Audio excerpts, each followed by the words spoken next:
اعوذ باللہ من الشیطان الرجیم بسم اللہ والصلاۃ والسلام علی رسول اللہ ربی ادخلنی مدخل صدق واخرجنی مخرج صدق واجعلنی من لدنک سلطانا نصیرا ربی اشرح لی صدری ویسر لی امری واحلل عقدۃ من لسانی یفقهوا قولی واجعل لی وزیرا من اہلی ربی یسر ولا تعسر وتمم بالخیر ربی زدنی علما ربی زدنی علما ربی زدنی علما۔ السلام علیکم۔ آج ہم دیکھیں گے سبق نمبر 5 اور اس کا پہلا حصہ، اور اس کا عنوان ہے آذان یعنی نماز کی پکار۔ سبق نمبر 5 اے اور بی میں جب یہ ختم ہو جائے گا تو اس کے اختتام پر ہم 57 نئے الفاظ سیکھ لیں گے جو قرآن کریم میں تقریباً 20,000 دفعہ آئے ہیں، یعنی 19,471 مرتبہ۔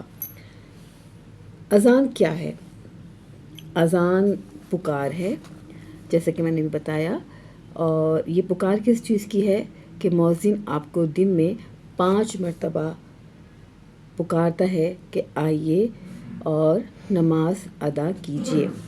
مسجد میں نماز ادا کرنا گھر میں نماز ادا کرنے سے 27 درجے زیادہ بہتر ہے، اور نماز میں آپ کو پیغام ملتا ہے کہ کامیابی اور فلاح اسی میں مضمر ہے۔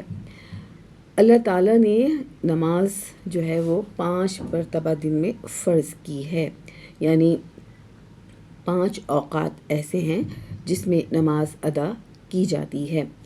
نماز کو عربی میں صلاۃ کہتے ہیں، اور صلاۃ قائم کرنے کے لیے کہا گیا ہے کہ صلاۃ کو قائم کیجیے۔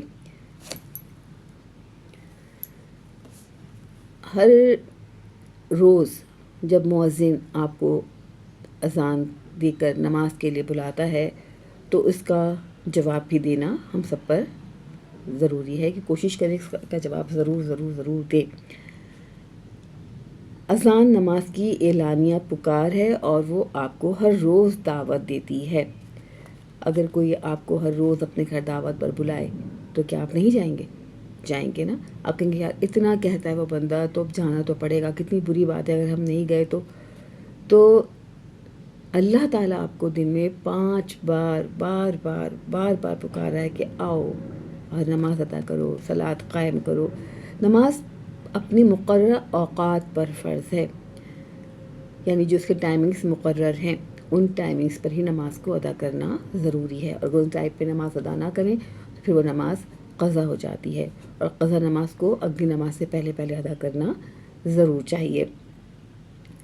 اس لیے کوشش یہ کریں کہ جیسے ہی اذان ہو، اذان سن کر اس کا جواب دیں اور فوراً ہر کام چھوڑ کر مسجد کا رخ کریں۔ اچھا، اذان کا جواب کیا ہے؟ اذان سے پہلے ہم یہ سمجھ لیتے ہیں تاکہ آپ کو ساتھ ساتھ آسانی ہو جائے گی۔ اذان کے الفاظ جب بھی مؤذن کہے تو اس کے ساتھ ساتھ ہمیں وہی الفاظ دہرانے چاہیے، اور جب وہ حی علی الصلاح اور حی علی الفلاح پر آئے تو ہمیں پڑھنا چاہیے لا حول ولا قوۃ الا باللہ العلی العظیم۔ تو یہ تو نماز اذان کا جواب ہوا، اور پھر اس کے بعد اذان کے بعد کی دعا بھی پڑھنی چاہیے جو آپ کو مختلف کتابچوں میں مل جائے گی بہت آرام سے۔ وہ ہمارے نصاب کا حصہ نہیں ہے، کبھی موقع ہوا تو آپ کو ضرور اس کا بھی ترجمہ اور صرف اور نحو سمجھائیں گے انشاءاللہ تعالی۔ اللہ تعالیٰ جو ہے وہ آپ سے بہت محبت کرتا ہے اور چاہتا ہے کہ آپ کامیابی اور فلاح حاصل کریں، اسی لیے وہ آپ کو دن میں 5 بار نماز کے لیے بلاتا ہے۔ اور آپ کو یہ تو پتہ ہی ہوگا کہ نماز جو ہے وہ نبی کریم علیہ السلام کو معراج کے موقع پر بطور تحفہ عطا کی گئی تھی، تو ہم سب کو اس تحفے کی قدر کرنی چاہیے۔